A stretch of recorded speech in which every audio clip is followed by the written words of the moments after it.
Welcome to Inspiring People, the show about inspiring people, those who are inspired and those who inspire others. We all know them. They're good examples, they're supportive, they embrace life, they live inspiring lives in their day-to-day actions, and in turn, inspire others to do the same. Hi, welcome to Inspiring People. My name is Mary Otto. I'm the host of the show, and with me today is Dylan Svobodny. Welcome, Dylan. How are you? I'm good, thank you. It's a pleasure having you here today. It's taken me a little while to be able to get you here, but I'm glad you were able to make it. Yes, me too. Let's talk a little bit about who you are, and I'll tell the viewers in a little bit what brought you here. So go ahead and just tell us a little bit about yourself. All right. Well, I'm Dylan Svobodny. I'm from Lake Park, Audubon. I grew up on a little lake. And I had a family, one brother, Bo, and I guess my mom is a teacher and my dad's a carpenter, so that's kind of the environment I grew up in. Okay, and you've grown up there, you've lived there your entire life? Yep, I've lived on the lake my entire life, so. What's it like living on a lake? Where you did you fish? And Well, we did a lot of, no, I didn't really like fishing, it's too low-key for me, I guess, I don't know. Did a lot of skiing. Water skiing, and definitely a lot of swimming in the lake. I'm a lifeguard, so. Sure. Yeah. Well, Dylan came to me from the information I got about Dylan. I got from his high school counselor, who said she definitely thought that I should have Dylan on the show. And so let's talk a little bit about your high school career and why this high school counselor would suggest that you be here. So what activities were you involved in high school, Dylan? Okay, well, I guess I was involved in a huge realm of activities in high school, I guess. Everything from basketball to drama to cross-country to speech and student government and FCCLA. Okay, so. And what is FCCLA for the viewers who don't know what that means? Okay, well, FCCLA is Family, Career, and Community Leaders of America, and what we do is you go out in the community and you do a service project. What a service project would be is just something that benefits somebody in the community that needs help, usually homeless or hungry or people just in need in general. And after we do that service project, we would give a speech about it in a competition form. So. Okay, and what was your project, or one of your projects? Okay, we did a variety. We went every year we would do one. So we did everything from promote and publicize FCCLA, which we would just get more people involved in service projects and try to recruit new members for our chapter. We also did applied technology, where we would just tell people about a problem using technology. And illustrated talk was just be the same thing, except we just use posters. So what I did usually was just tell people about FCCLA or explain a problem. Okay, and what benefit do you see that this has had to you in your life so far?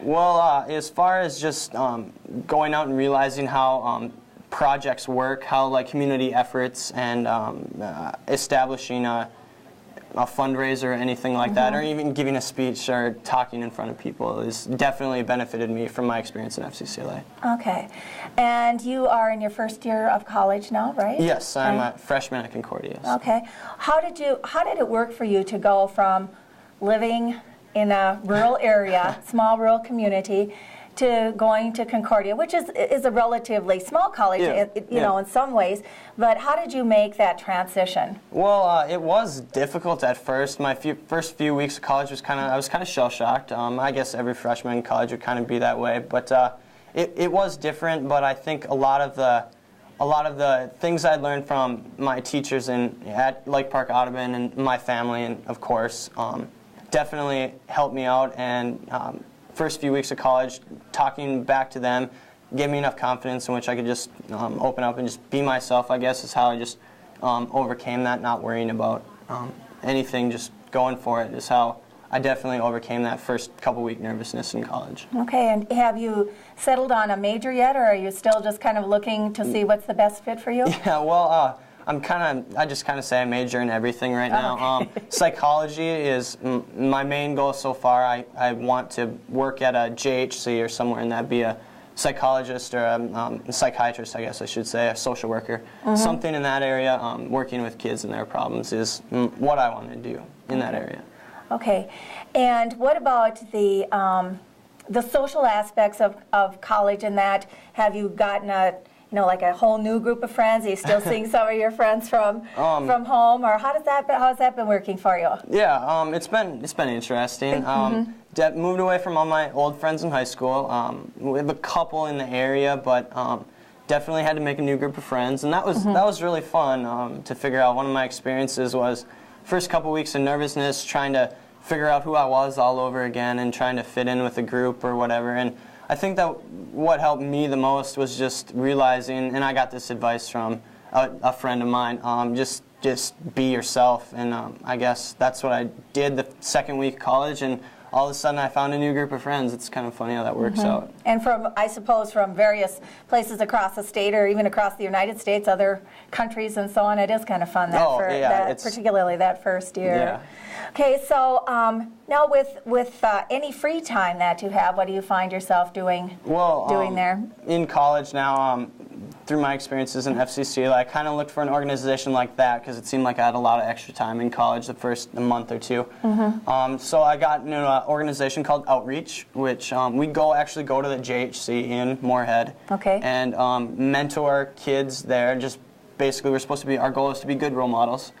And so we do that, and that's taken up a lot of time, and it's definitely enjoyable. And then being involved in organizations on campus, student government, and stuff like that, so keeps me pretty busy. Really? So you're involved in student government at the college already? Yep, a little bit into it, so yeah, definitely. And what are you doing, did you say, with the youth? What was that program called? Outreach, it's called. Outreach, okay. We just go and be good role models to the kids there. We usually end up playing a few games and then have about an hour afterwards where we just sit around a table and usually play card games or just converse. So. And how old are these children? They are 14 to 17-year-olds. Yeah. Okay, so they probably identify with you, and you identify with them in terms of the age and. Yeah, we've had interesting conversations there, so definitely beneficial for both of us. Okay. So, well, I'm an oldest child, and you're an oldest child, right? Yeah. Okay. So, what do you think about being an oldest child, and how has that helped you now as you've transitioned into as you're transitioning here, or have you found that being the oldest child isn't always the what it's cracked up to be kind of thing? Being the oldest, I was first to go to college in the family, and that was interesting because I didn't really have any older brother or something to ask questions to. Sure. So I guess that would be one drawback from being the oldest, but being the first also is kind of exciting. Get to hopefully leave a trail for my younger brother, and it's been interesting. And what about your little brother? What's he like? Well, me and him are a little bit different, but we have kind of the same tendencies. He's involved in also a diversity of activities at Lake Park Audubon. He's a good kid. He's a good kid, huh? So when you do have free time and you sit down, let's say you're going to sit down and listen to some music. What kind of music would you have going on your iPod or wherever? Well, I guess I would call it happy punk music is what I listen to. Stuff like Reliant K, Mayday Parade, and Cute is what we aim for. So happy punk music, I guess I could say. Okay. Do you know, I just have to tell you, I don't recognize any of those groups. So they must be really cool or something because I don't know what they are. Okay, and how about if you have any time to read, just recreational reading? What kind of books do you like to read? Growing up, I guess I read a lot of fiction, but now I'm kind of, I don't know, kind of getting into the nonfiction kind of history books, I guess. I don't know why. It's just interesting stuff. A lot of World War II stuff, I guess, kind of into, so, yeah. Okay, well, I think that's going to have to do it for our first segment of Inspiring People with Dylan, and we'll come back with a second segment where we find out a little bit more about him, what he's going to be doing in the future, so on. So, hope you'll join us then.